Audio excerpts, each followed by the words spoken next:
In this video, I'm going to show you how you can optimize the graphics settings on the 007 First Light game. So let's get started right away.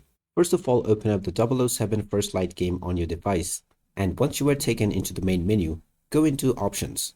From Options, go into Graphics, and here you can choose your full screen resolution. Keep it to your desired resolution, and only turn on VSync if you notice screen tears within your gameplay. Now, for the upscaling function, you can either choose DLSS or FSR. It depends entirely upon your system, which one performs better. You can also choose the upscaling presets, which ranges from ultra performance to quality. You may find various different frame generation settings based on the resolution scaling that you use. Now, for the scalability, you can choose the high preset for texture quality. The texture filter can be left at 4x, and you may first start with a medium level of detail and terrain quality. I have also chosen the medium quality for all of the parameters within lighting. Everything within post effects entirely depends upon your preference, and that also applies for accessibility.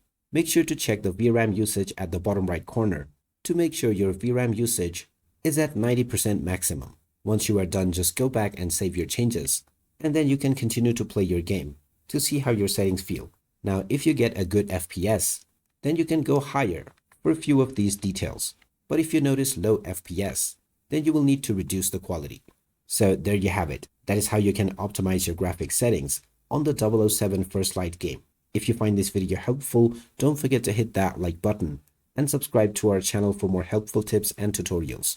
Thanks for watching, and I will see you again in the next one.